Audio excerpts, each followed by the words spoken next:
Bon, aujourd'hui je vais m'attaquer à finaliser la doublure donc, de cette partie-là et de celle qui est juste au niveau de la cuisinière, juste là où il y a l'isolant bois. Donc, comme je l'ai dit il n'y a pas si longtemps que ça, je ne peux pas utiliser une seule plaque parce que j'ai un peu plus d'un mètre 20. Il me semble que j'ai 1m26-27. Ce qui fait que là, je vais devoir faire une demi. Ça va que j'ai une chute, mais du coup, je vais en créer une nouvelle.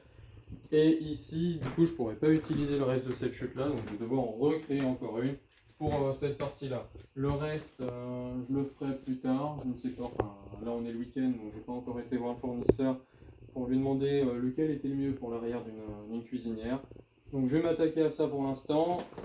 Comme toujours, là, je ne vais pas m'en occuper tout de suite parce que j'attends que EDF me déplace donc le compteur. Quand ça se sera fait, je pourrai le plaquer là. Et en fait, ce sera donc ça la dernière plaque à mettre en place, à part donc tout ce qui est les contours des menuiseries. Il faudra bientôt que je m'en occupe d'ailleurs, mais là il fait pas très très beau, donc c'est pas vraiment le moment de le faire. Donc je pense, après avoir mis ces plaques, pas celle-là pardon, celle-ci et celle-ci en place, je pense que je commencerai à faire les joints, probablement juste les joints verticaux, pas spécialement des angles peut-être, je verrai en fonction du temps que je mets. J'avais acheté de la toile donc à mettre en place, donc là c'est la grille adhésive en fibre de verre. A priori c'est solide, mais c'est beaucoup plus facile à mettre en place.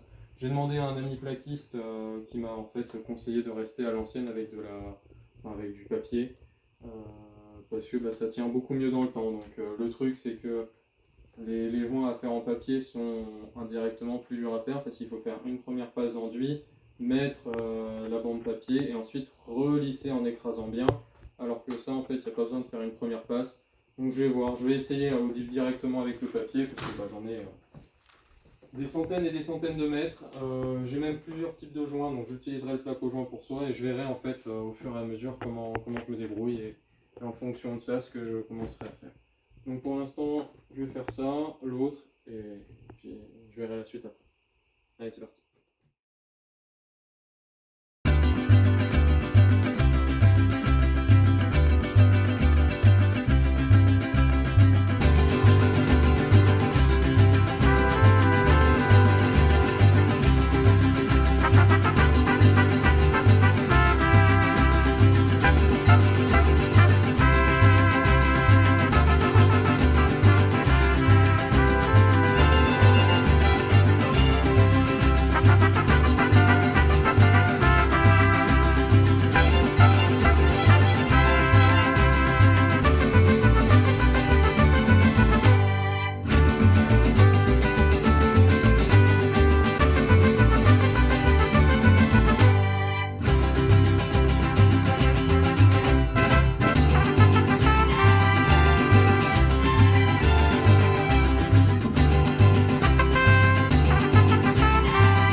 Bon, j'ai installé donc les deux plaques, les deux un peu plus que demi-plaques pour le mur du coup plein est.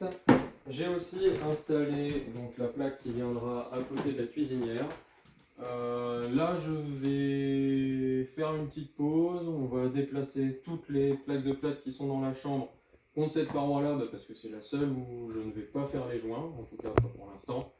Donc comme ça, je libère tout l'espace de la chambre, tout l'espace du coup de la cuisine et salle de bain, où du coup par la suite je vais faire les joints. Donc voilà, c'est parti.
Bon, là, je vais m'arrêter là pour aujourd'hui. J'ai donc fait tous les joints en fait de cette pièce-là, sauf du coup l'espace où il y a les WC et le coin derrière le lit.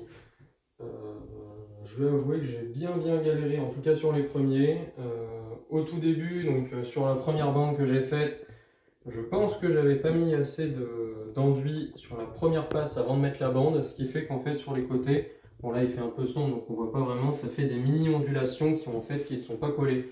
Et même si je rajoutais de l'enduit au-dessus, ça faisait pas grand chose. Donc je verrai sur la deuxième passe, il faudra donc 2-3 jours pour que ça sèche, donc il y a un peu le temps. Ensuite je vais passer un coup de ponçage et peut-être que là ce sera rattrapable. Sur celle-là, j'ai à peu près rattrapé, sauf que bah, pareil, on voit des petites ondulations. Donc bon, c'est sûrement que c'était encore la mise en marche. Par contre là, ça y est, j'ai réussi enfin à trouver la technique, donc il n'y a plus de soucis à partir de là sur les deux suivantes. Et du coup, vu qu'il me restait quand même pas mal d'enduit, j'ai entamé à faire les coins. Donc bon, c'est la première fois que je fais des joints, mais à part les deux premiers, c'est pas top. Le premier angle, donc c'était placo contre placo, donc ça allait assez facilement. Sachant qu'en plus, j'ai pris des bandes armées, donc c'est vraiment la lame en fait en métal. Donc c'était beaucoup plus facile en fait à étaler parce que il y avait même pas de pli, c'était directement tout plat. Et même là aussi, du coup, où c'était contre l'ancien mur qui est un petit peu plus poreux, ça a pas mal absorbé l'enduit que j'avais mis et ça s'est frité un petit peu dans l'angle. Mais j'ai réussi à rattraper avec la bande. Mais pareil, à peu près à cette hauteur-là, j'avais pas dû mettre assez d'enduit. Donc c'est pareil, on voit des petites ondulations sur la bande. Mais bon, je continuerai du coup demain, je pense directement de l'autre côté. Peut-être enfin, il me reste en fait que des bandes d'angle à faire ici. Je sais pas si je l'ai fait tout de suite, je sais pas si je l'ai fait après. En tout cas, il faudra donc plus tard que je rebouche tous les trous de vis. Ça, je pense que je ferai avec soit de l'enduit de lissage pour les petits trous, mais ça m'étonnerait qu'il faille du garnissant. C'est juste des trous de vis, il n'y a pas besoin de combler énormément. Donc voilà, là je vais nettoyer juste les 2-3 traces que j'ai laissées, et puis je continuerai demain. Là il fait trop sombre pour pouvoir continuer aujourd'hui.